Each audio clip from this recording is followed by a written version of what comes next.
Hip hop, rappers, party songs आज के time पे जितना ये सब मेन स्ट्रीम हो गया है, कुछ साल पहले तक ऐसा बिल्कुल भी नहीं था। आज जिनके रैप सुन के हम सब यार वाइब करते हैं, उनके यहाँ तक आने की एक जर्नी रही है जो रैपर्स काफी बार अपने गानों में बताते भी हैं और हिप हॉप ऑडियंस वो रेफरेंसेस की वजह से उनके रैप्स पसंद भी करती है। लेकिन यार आज भी एक ग्रुप ऑफ पीपल ऐसा है जिनको इनके कमर्शियल सॉन्ग्स ज्यादा पसंद आते हैं क्योंकि वो शायद इतना रैप नहीं सुनते। तो उन्हीं में से एक rapper, dancer, actor, hip hop artist की जर्नी की बात हम आज करेंगे।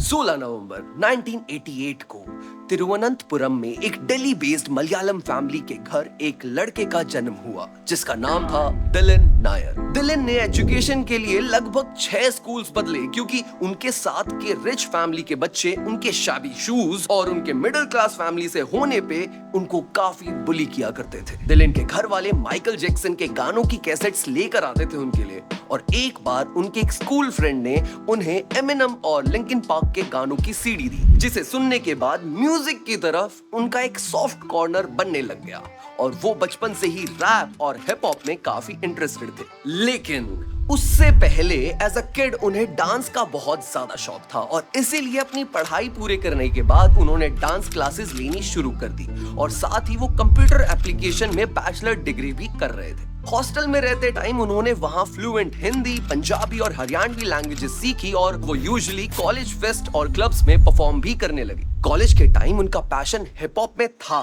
उन दिनों में वो अपनी पसंद की म्यूजिक की प्लेलिस्ट की सीडीज बना के बेचते थे और उनके फ्रेंड्स को उनका टेस्ट ऑफ म्यूजिक काफी पसंद आता था। उसी दौरान उन्होंने लिंकिन पार्क और बाकी आर्टिस्ट्स को सुना।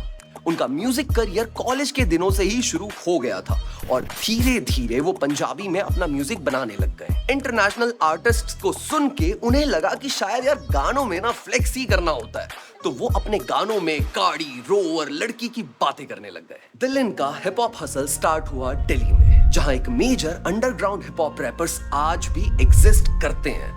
वहां दिलिन और साहिल बैटल्स और इवेंट्स में जाया करते थे, साथ में गाना रिकॉर्ड करते थे और रिकॉर्ड करके उसे ऑर्कुट पे भी डालते थे। अगर तुम्हें ऑर्कुट नहीं पता तो तुम पक्का 2007 के बाद पैदा हुए हो। तो एक दिन साहिल ने दिलिन को अंकित से मिलवाया और ये तीनों दोस्त कब एक स्ट्रॉन्ग क्रू बन गए इन्हें भी नहीं पता चला। उनकी हसल अब स्टार्ट ही हुई थी पर उनका हार्ड वर्क इतनी जल्दी पे ऑफ करेगा उन्हें पता नहीं था और यही हुआ। एक दिन हनी सिंह ने इन्हें नोटिस किया। ब्लैक वॉल स्ट्रीट देसीज, हाँ यही था इनके क्रू का नाम।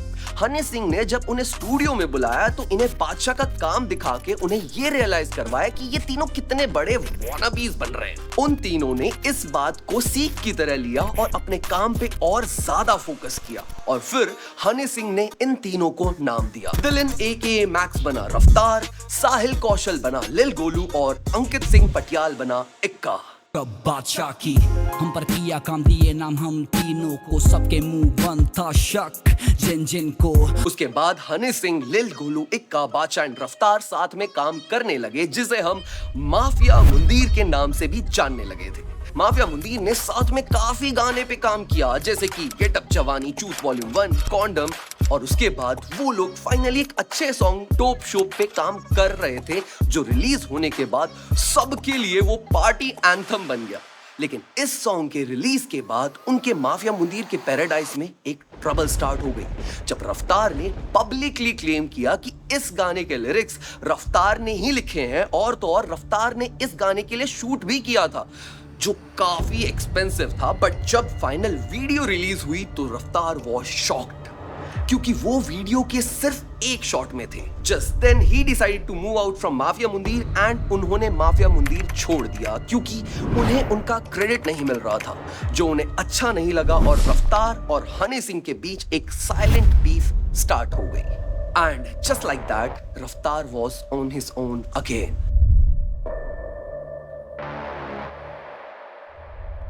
लेकिन अब रफ्तार को अकेले हसल करना था। सब कुछ बैक टू बेसिक्स हो गया था और तब रफ्तार को मिले मैंच पाजी। रफ्तार ने रिदम, ढोल एंड बेस यानी कि RDB as a member join किया और अपनी जर्नी वहीं से आगे बढ़ाई, जहां उन्होंने काफी पंजाबी प्रोजेक्ट्स पे भी काम किया। ऑल्दो सारे प्रोजेक्ट्स में रफ्तार सिर्फ फीचरिंग में होते थे, लेकिन उसके बाद उन्होंने अपना पहला सोलो ट्रैक निकाला, स्वैग मेरा देसी, जो full on hip hop track था। दीदी तेरी बंदी मेरी तू है मेरा साला, और पूरी इंडिया में बेटा फैला मेरा जाला, और फोटो पे चढ़ाओ तेरी फूलों वाली माला, अभी खा लो जितना खाना, छीनने वाला है निवाला। सब ने समझ लिया था कि ये रफ्तार हनी सिंह के भूतनाथ के गाने को रिसेंबल करते हुए बोल रहे हैं। ये करके दिखाओ, ये लेके फेसबुक मेरे बारे में तू करे बड़े बड़े बड़े बड़े रहना, तू बच कर मुझे से संभाल कर, मुझसे मेरे गोली चले धड़ धड़ धड़ धड़। ओए होए, अब ये करके दिखाओ। और उसके बाद ऑडियंस के सामने ही actually established himself as a rapper known as Raftaar. अपना सोलो सॉन्ग देने से पहले भी रफ्तार 2011 में डांस के लिए अपना प्यार दिखाते हुए जी टीवी के show dance India dance doubles में दिखे थे। सेम ईयर रफ्तार को अपने फ्रेंड के घर पे कोमल वोहरा के साथ लव एट फर्स्ट साइट हो गया था। उन दोनों ने डेट करना शुरू भी कर दिया था और कोमल वोहरा उनके हर स्ट्रगल में हमेशा उनके साथ खड़ी रही, जब तक दिलन रफ्तार नहीं बन गया। 2013 में रफ्तार ने बुलेट राजा मूवी के साथ बॉलीवुड इंडस्ट्री में अपना पहला कदम रखा। उसके बाद उन्होंने बॉलीवुड की काफी मूवीज जैसे कि मंटो, जॉली LLB 2, बहन होगी तेरी, फुकरा रिटर्न्स, कमांडो 2, हीरोपंती 2 जैसी बहुत सारी मूवीज में अपना म्यूजिक दिया। फिर चाहे वो कमर्शियल ट्रैक्स हो फॉर मूवीज ढिशुम या फिर सोलो ट्रैक हो, बेबी मरवा का मन की क्लब्स और पार्टीज में ये गाने बजने लगे थे और रफ्तार का नाम और काम हर जगह फेमस हो चुका था। अराउंड 2016 रफ्तार की गर्लफ्रेंड कोमल वोहरा ने उनसे बोला कि उनके पेरेंट्स ने पूछा है कि क्या उनकी लाइफ में कोई लड़का है जिसे वो पसंद करती हैं। तब रफ्तार ने कोमल को उनके बारे में बताने के लिए बोल दिया। जब दोनों की फैमिलीज मिली तो रफ्तार की फैमिली को उनकी परफेक्ट बहू मिल गई थी। कोमल रफ्तार को तब से जानती थी जब वो रफ्तार बने भी नहीं थे। एंड देन इन December 2016 रफ्तार एंड कोमल गॉट मैरिड। रफ्तार के लिए म्यूजिक हमेशा से एक बड़ा पैशन था और वो अपने म्यूजिक करियर को लेकर काफी समय से सपने भी देख रहे थे। जब वो अपने म्यूजिकल जर्नी की शुरुआत में थे तब इंडियन म्यूजिक इंडस्ट्री में इंडिपेंडेंट आर्टिस्ट्स के लिए ना मुश्किलें बहुत ज्यादा थी। उस समय पर म्यूजिक लेबल्स और मेन स्ट्रीम इंडस्ट्री में एंट्री पाना किसी नए आर्टिस्ट के लिए यार बहुत चैलेंजिंग होता था। लेकिन एक दिन जब दिलन एक एस्टैब्लिश्ड रैपर बन गए और रफ्तार एक ब्रांड नेम, तो यार इतने स्ट्रगल के बाद ना जब कोई इतने बड़े प्लेटफॉर्म पे पहुंच जाता है तो वो यही सोचता है, 1 लीटर दूध है बात समझिए, ये फनी है पर 1 लीटर दूध है। या तो हम सबको 200 ml दे सकते हैं अगर 5 बंदे सही हो, 10 जने होंगे तो सबको 100 ml। जितना कम दूध देंगे उतनी भुखमरी ज्यादा बढ़ेगी, जितना ज्यादा दे पाएंगे उतना वो आर्टिस्ट इवॉल्व हो पाएगा। और इसी बात को ध्यान में रख के रफ्तार ने स्टार्ट किया अपना खुद का लेबल कलमकार। लेकिन रफ्तार ने हार नहीं मानी और अपने लिए एक नया रास्ता तलाशना शुरू किया। उन्होंने अपने टैलेंट और डिटर्मिनेशन से अपने खुद के म्यूजिक लेबल कलमकार को लॉन्च किया, जिसका मकसद था नए और अंडरग्राउंड आर्टिस्ट्स को सपोर्ट करना और उन्हें अपना टैलेंट दुनिया के सामने लाना। कलमकार के जरिए रफ्तार ने अपने क्रिएटिव फ्रीडम को भी मेंटेन किया और अपने म्यूजिक को अपने तरीके से प्रोड्यूस किया। इससे वो अपने फैंस को नए और अलग अलग तरीके के म्यूजिक से इंट्रोड्यूस करते रहे।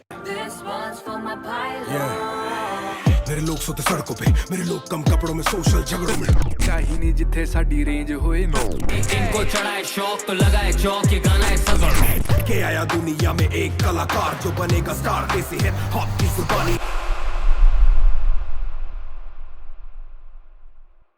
आज कलमकार एक वेल नोन लेबल बन गया है जो नए टैलेंट को अपना टैलेंट दुनिया के सामने लाने का मौका देता है। अपनी ग्रोथ के साथ वो कलमकार को भी आगे बढ़ा रहे थे और कलमकार में नए आर्टिस्ट भी आने लग गए थे जिन्हें ऑडियंस भी पसंद करने लगी थी। उसी दौरान रफ्तार ने मुंबई से एक रैपर को डिस्कवर किया जिसका नाम था बिलाल शेख, जिसे घर पे शाहरुख भी बुलाते हैं। Being from Delhi he new जो स्ट्रीट टॉक बिलाल कर रहा है वो काफी कैची है रफ्तार ने बिलाल एके एमीवे को दिल्ली बुलाया ताकि वो एमीवे को अपनी टीम कलमकार में इंक्लूड कर ले। Emiway came to Delhi to sign the contract with BNH label, लेकिन कुछ चीजें अकॉर्डिंग टू रफ्तार्स प्लान सही नहीं गई। Emiway went back to Mumbai और वो अपना काम करने लग गए। एनीवे जो है वो अपनी तरफ से सब लगा हुआ है, कर रहा है, but he is not earning right now. लेकिन फिर 1 साल बाद रफ्तार के इंटरव्यू में बोली गई एक लाइन से हर्ट होके एमीवे ने रफ्तार पे डिस निकाला, जिसका रफ्तार ने बहुत महंगा रिप्लाई किया और ये कंट्रोवर्सी इंडियन हिप हॉप की सबसे बड़ी कंट्रोवर्सी बन गई।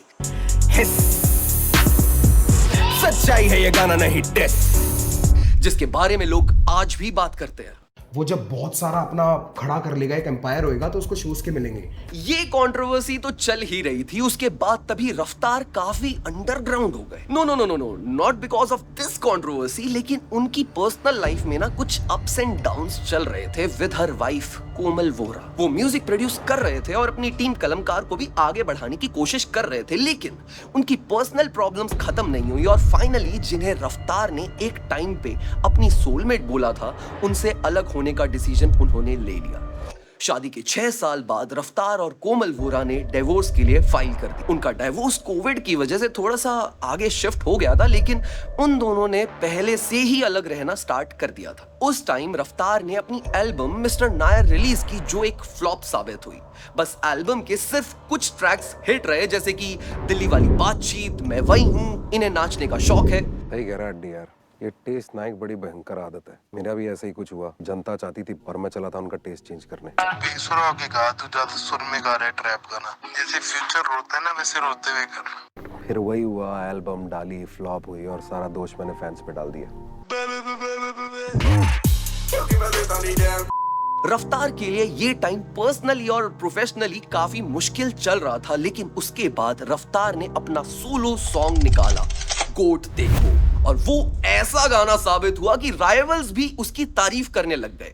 आधा सफर तेरा करा तूने है मुकाम का, तू जहां बोले वहां राह में हाजिर होना जानता। और ऑडियंस का ये रिएक्शन देखने के बाद फाइनली जब उन्होंने कमबैक किया इन 2022, उन्होंने रिलीज की अपनी एल्बम हार्ड ड्राइव वॉल्यूम 1, जिसका राशा ट्रैक यार आज भी मैं लूप पे सुनता हूँ। And now he made his acting debut in बजाओ सीरीज, जिसमें उनकी एक्टिंग से ज्यादा बात इस बात पे हो रही है कि एक रैपर है जिसका कमबैक करवाना है और 3 दोस्त लग जाते हैं इस हसल में बब्बर एके रफ्तार का कमबैक करवाने में। एंड आई थिंक यार इस सीरीज की वजह से फाइनली रफ्तार ने अपना बदला द रिवेंज ले ही लिया हनी सिंह से। कैसे? अबे आ जाओ दिखाता हूँ ऐसे।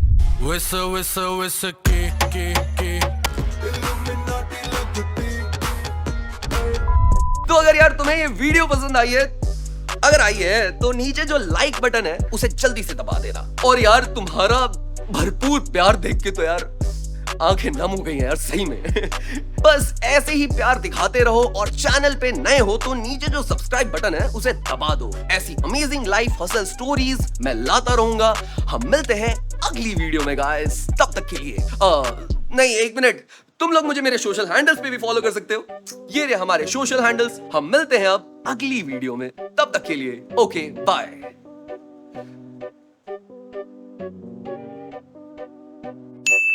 उसने बोला बंबई से भागा तू, दिल्ली में बसा जाके, मुझको नहीं पता क्यों कहता था सबको जाके।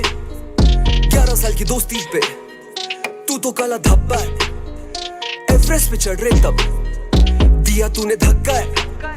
ये नहीं था मालूम तेरे अंदर कुछ तो पल रहा है काम।